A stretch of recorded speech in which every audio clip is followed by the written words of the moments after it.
Hi friends, welcome to akshat.com. இன்றைக்கி இந்த வீடியோவில் நல்லா சூப்பரான ஒரு பிரேக்ஃபாஸ்ட் ரெசிபி கூடவே ரோட்டு கடை ஸ்டைலில் டிஃப்ரெண்ட்டான சுவையில் ஒரு ஈஸியான சைட் டிஷ் ரெசிபி எப்படி செய்யத்தான் பார்க்க போகிறோம்.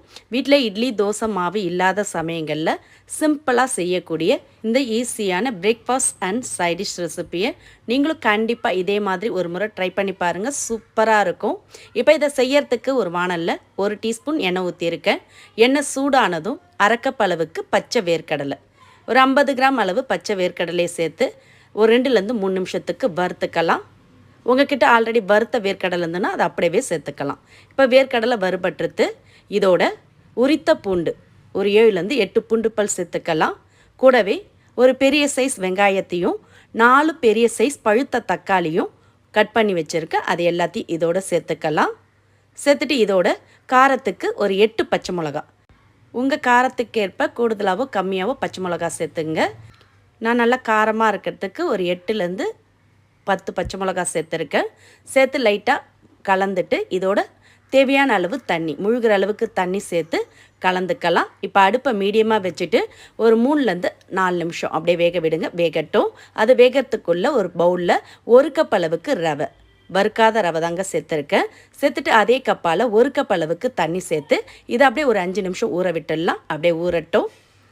இப்போ இன்னொரு பவுல் எடுத்துருக்கேன். அதில் 1 கப் அளவுக்கு அவல், வெள்ளை அவல் தாங்க சேர்க்குறேன். சேர்த்துட்டு இதில் தேவையான அளவு தண்ணீர் சேர்த்து நல்லா ஒரு 2 முறை அலசி நல்லா ஒட்டை வடியை விட்டு எடுத்துகிட்டு வந்துடலாம். தண்ணி இல்லாத அளவுக்கு நல்லா இது மாதிரி ஒட்டை தண்ணியை வடியை விட்டு எடுத்துகிட்டு வந்துடுங்க.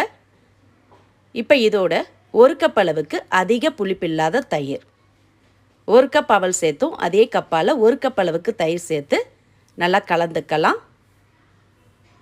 இந்த அளவுக்கு நல்லா எல்லா இடம் பரவற மாதிரி கலந்துக்கலாம்.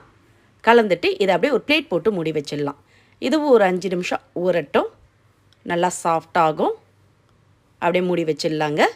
இப்போ நம்ம வேக விட்ட தக்காளி, பூண்டு, பச்சை மிளகா, வெங்காயம் எல்லாமே நல்லா வெந்திருக்கு பாருங்கள்.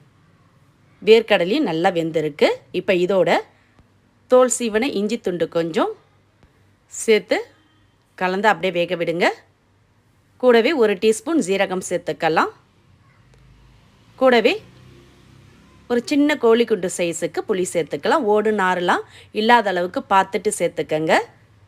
இதோட ஃப்ரெஷ்ஷான கருவேப்பிலை கொஞ்சம், கூடவே தேவையான அளவு உப்பு சேர்த்து நல்லா கலந்துட்டு அடுப்பை ஆஃப் பண்ணிடலாம். வெங்காயம், தக்காளி, வேர்க்கடலை வெந்த பிறகு நீங்கள் ஜீரகம், புளியெல்லாம் சேர்த்துக்கங்க. இப்போ அது அப்படியே ஆறட்டும். நம்ம மூடி வச்ச அவலை திறந்து பார்த்துக்கலாம். தயிர் எல்லாத்தையுமே உறிஞ்சி அவல் நல்லா சாஃப்டாக ஊறியிருக்கு பாருங்கள். நல்லாவே சாஃப்டாக ஊறியிருக்கு. இப்போ இந்த அவல் எல்லாத்தையுமே மிக்சர் ஜாருக்கு மாற்றிக்கலாம். எல்லா அவலையும் மிக்சர் ஜாரில் மாற்றிட்டு இப்போ 1 கப் அவல் எடுத்தோம். அதே கப்பால் 1 கப் அளவுக்கு தண்ணி சேர்த்துக்கங்க. சேர்த்து இதை நல்லா மைய அரைச்சி எடுத்துகிட்டு வந்துடலாம். அரைச்சி எடுத்துகிட்டு வந்த மிக்சிங்கை ஒரு பவுலில் மாற்றிக்கங்க. இது மாதிரி ஒட்டை வழித்து விட்டுக்கலாம். மிக்சர் ஜாரில் தண்ணிலாம் விட்டு அலசி ஊற்ற வேண்டாங்க. ரொம்ப மாவு நீத்த மாதிரி ஆகிடும்.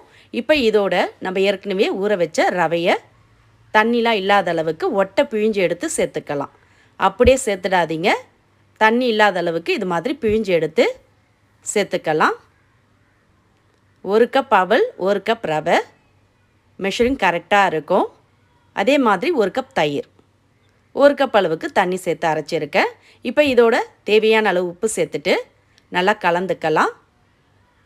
உப்பு சேர்த்து நீங்கள் கலந்ததுமே கரெக்டாக இட்லி மாவு பதத்துக்கு வரும். கட்டிகள்லாம் இல்லாமல் இது மாதிரி நல்லா கலந்துக்கலாம். கரெக்டாக இட்லி மாவு டெக்ஸ்சருக்கு வந்திருக்கு பாருங்கள். இப்போ இதோட 1/4 டீஸ்பூன் அளவுக்கு சமையல் சோடா உப்பு சேர்த்துக்கலாம். நம்ம இன்ஸ்டண்ட்டாக இட்லி மாவு ரெடி பண்ணுறதுனால இதில் 1/4 டீஸ்பூன் சமையல் சோடா உப்பு சேர்க்குறேன். சேர்த்து நல்லா மாவோட கலந்துக்கலாம். அவ்வளோதாங்க, இட்லி மாவு ரெடி ஆகிடுது. நல்லா கரெக்டாக இட்லி மாவு பார்த்துக்கு இருக்குது பாருங்கள். இப்போ இந்த மாவை ஊற்றுறதுக்கு இட்லி பிளேட் எடுத்துக்கலாம். லைட்டாக கொஞ்சமாக எண்ணெய் தடவிக்குங்க. தடவிட்டு இப்போ இதில் எல்லா குழிகளிலுமே நம்ம கலந்து வச்ச மாவை ஒரு கரண்டி எடுத்து ஊற்றிக்கலாம். மீதமுள்ள இட்லி பிளேட்லேயும் ஊற்றி எடுத்துக்கங்க.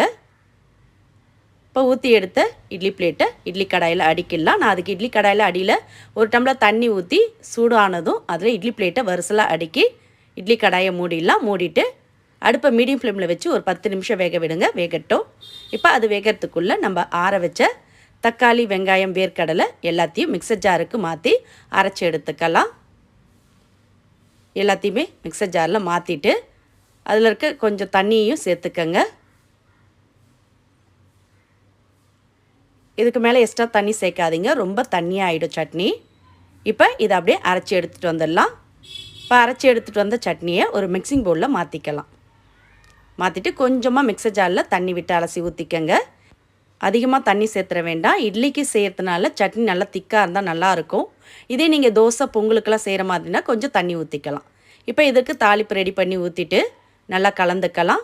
அவ்வளோதாங்க, ரோட்டு கடை ஸ்டைலில் ரொம்ப ரொம்ப சுவையான டிஃப்ரெண்ட்டான ஒரு சட்னி ரெடி ஆகிடுது.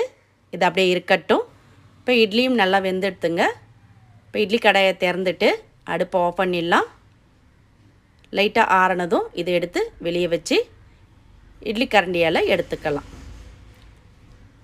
நல்ல பஞ்சு மாதிரி சாஃப்டான இட்லி ரெடி ஆகிடுது.